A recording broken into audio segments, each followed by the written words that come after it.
Hi, my name's John and I'm a type 1 diabetic. I've had diabetes for over 40 plus years. I'm also an emergency medicine physician in the state of New Hampshire. I started this YouTube channel about a week ago to try to expose different trials and tribulations that I've gone through with folks, both for entertainment, for learning, and hopefully maybe give a little extra support to someone that may need it. If you have a friend or family member suffering with diabetes, then please share this video or direct them to it, and share some comments for different things you'd like to hear in the future. So last week we talked about my diagnosis as well as the reasoning behind doing these short videos. And this week I thought I'd go through some of the things that I wish I knew when I was diagnosed. Keeping in mind that I was diagnosed 40 years ago, so technology has changed, and as we all know, hindsight is 2020. But these are about 5 things that I would have found more valuable not only at the time of diagnosis, but as I grew older. So, for those of you that didn't see last week's video, I was diagnosed at the age of 4 by my wonderful physician, Dr. James McKay. I had my first insulin injection within an hour of seeing him, and thankfully was very lucky and did not get seriously ill. Granted, I've had my bouts since then, but my diagnosis was fairly smooth. So the first thing that would have shed some hope in my eyes soon after diagnosis was the evolution of blood sugar testing. Blood sugar testing used to take at least 2 to 3 minutes, involved a water bottle, a cotton swab, tissues, and probably an inaccurate result. I actually started on the glucometer 1, which is a fairly large device, and like I said, took over 2 minutes of time. Today is a microliter of blood and 5 seconds of your day for a fairly accurate result. Machines are readily available, they're affordable, the strips tend to be more expensive, but all in all, it's much easier to access this type of care anywhere, any pharmacy, any Walmart you can find.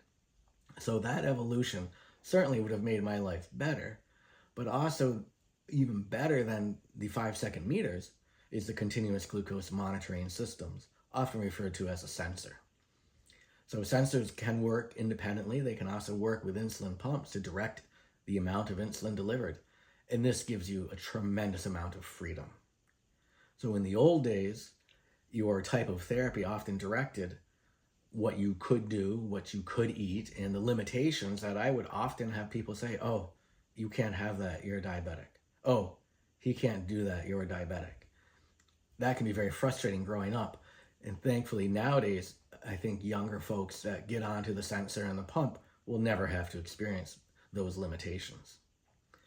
So the evolution of blood sugar testing was a big deal because at that stage of the game, without the sensor, we were blood testing a lot. And it's certainly gotten easier, it's gotten more accurate, and therefore much more valuable data. Number 2 on our list is going to be carbohydrates. As I was growing up, I spent time watching what I should focus on. Can't eat sweets, but you can have all the potatoes and bananas and oranges that you want. You have to watch your calories, so you can have anything you want as long as it's within a certain amount of calories. Oh, you have to watch your carbohydrates. Oh, no, it's back to calories. So these things have fluctuated as we've learned as a society. Thankfully now, the bottom line is carbohydrates equal blood sugar. Something I wish I knew at a young age, because often I would skip the sweet that likely had fewer carbohydrates to have a orange or an apple or a banana or more watermelon, pineapple, all sorts of healthy things that are also loaded with carbohydrates. So the impact on blood sugar is significant, and the limitations in our choices are somewhat fake, because you could have a cookie at the end of your meal, or you could have, another serving of mashed potatoes and a banana and an orange. So without this clarification as a child, it was very confusing. What can't I eat? What shouldn't I eat? And then, of course, you have all of your friends and family saying, oh, you can't do that because you're a diabetic. You can't have that because you're a diabetic, which locks that 4-year-old into a box of confusion, a box of limitations with really no science behind it. So today's knowledge that carbohydrates equal blood sugar have led me to a predominantly carnivorous diet. I'm not 100% carnivore, but I'm very, very low carb. I rarely have to take extra insulin for food that I'm eating. In fact, most of my meals, I don't even bolus or give extra insulin because there's so few carbs in it that it really doesn't affect my blood sugar. It's certainly more productive with maintaining weight. And at the same time, I feel great. I sleep better. My stress levels are better. It's a mild pain in the rear to maintain this type of diet, but overall, it's been very beneficial for me. So some direction that we just didn't have at the time, and keep in mind, years before me, things were even more difficult. So we as a society, as a country, as a world are always learning and always advancing our research, which is going to help any disease state.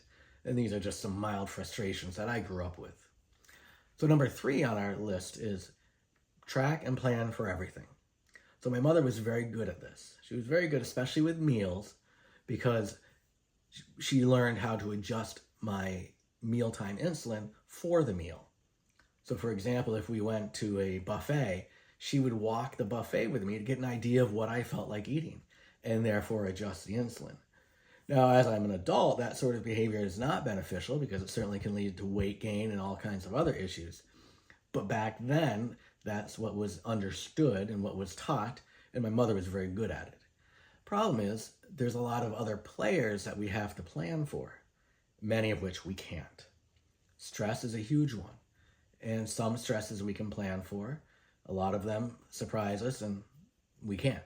So we just need to accept that fact that stress is going to be there. Stress is going to impact our blood sugar levels and our diabetes control, and we just have to do our best for not only planning for the stress, but planning for how we deal with the stress. Exercise is another one. This was a very big struggle for my mother, and she stayed on top of it, but learned how difficult it can be. Various forms of exercise have various impacts on blood sugar. If I was lounging around in the pond all day on an inner tube and, swimming a little bit, but more just having fun, that had a much different impact on blood sugar than spending half the day in the winter playing hockey on the pond. That hockey would cause low blood sugars for upwards of 12 hours after the fact. So these are things that we learn through trial and tribulation and would therefore compensate. Playing hockey was one of the few times where I would have a pasta dish before bed, which nowadays seems criminal, but I understand what was being done as we were compensating for the impact on blood sugar from the exercise over time. So it's really important to learn that not only do you have to plan for meals, but you've got to plan for everything else going on. And we all know that's essentially impossible. So the take home from that part of my message is don't assume all of the guilt. Don't look for an excuse. If the guilt is yours, then own it. Otherwise, look at different ideas and learn from it. So I give my mother plenty of credit for that. But again, it's essentially an impossible task, especially for a 4-year-old. So number 4, burnout. Burnout is a huge issue for patients with type 1 diabetes. 2 good things about it. One is biofeedback. So type 1 diabetes is very good about telling us what it likes and what it doesn't like. So if I skip my insulin because I don't feel like taking a shot and I'm getting frustrated with the disease, I will be very sick. I will be very nauseous. I will be very thirsty. I will be in the bathroom a lot and eventually vomiting and in the emergency room.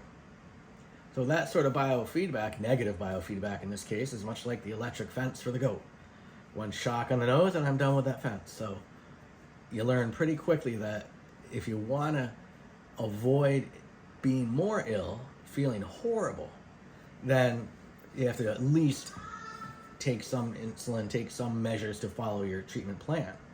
However, there's still various levels of burnout. Best way that I found to deal with this was a boxing match. Ever since I was probably 5 or 6 years old, my diabetes and myself were in a boxing ring, and sometimes I won, sometimes he won. It was always a challenge, and I had to accept the fact that I'm not going to win every fight, but overall I'm in control.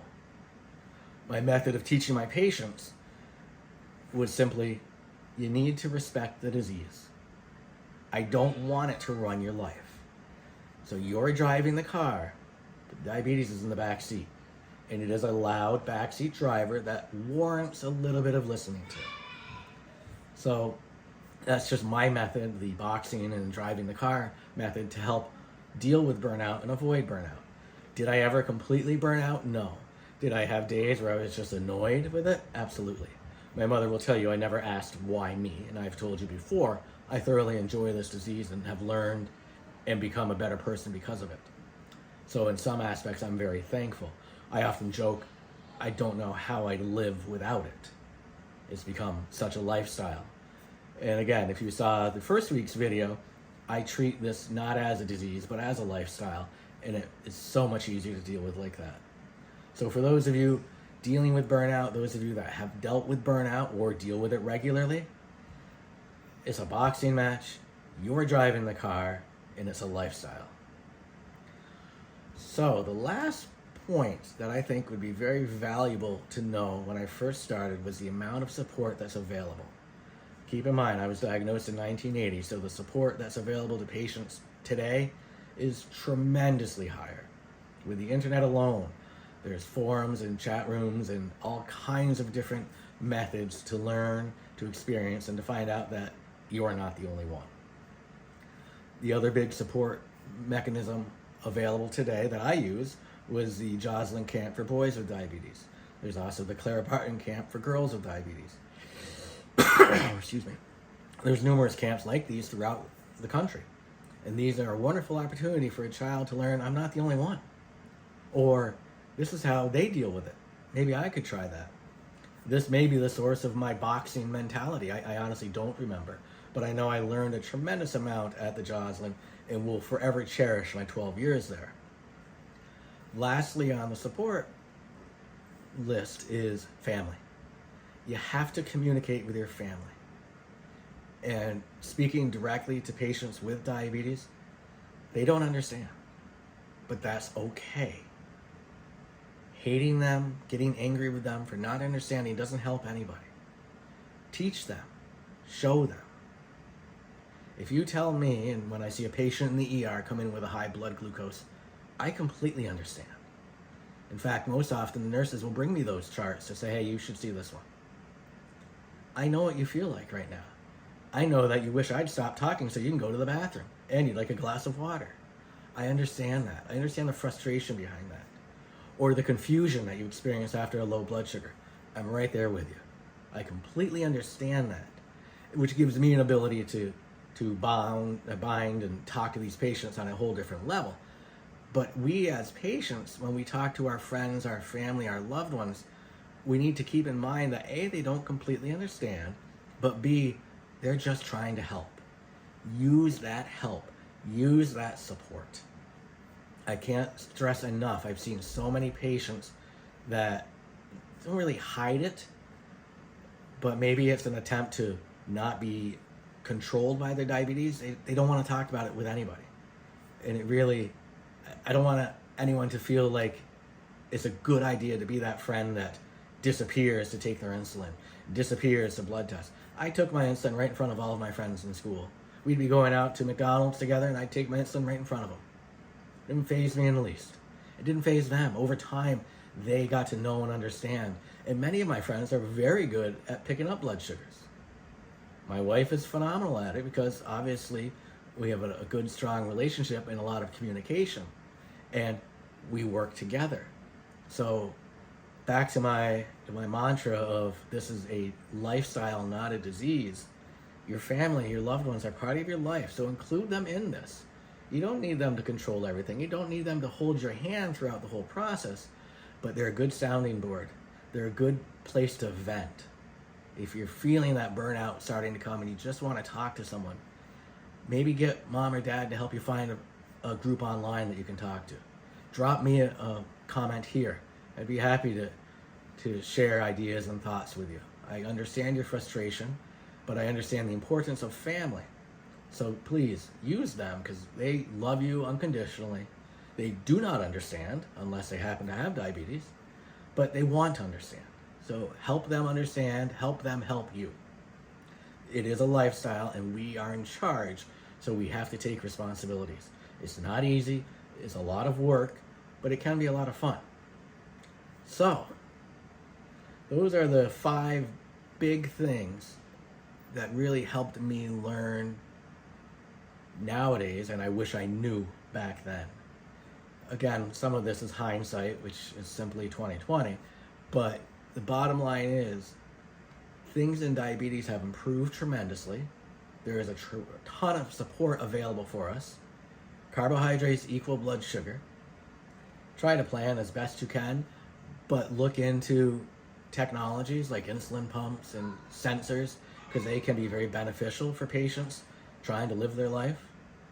And I think my most important mantra again is this is a lifestyle, not a disease.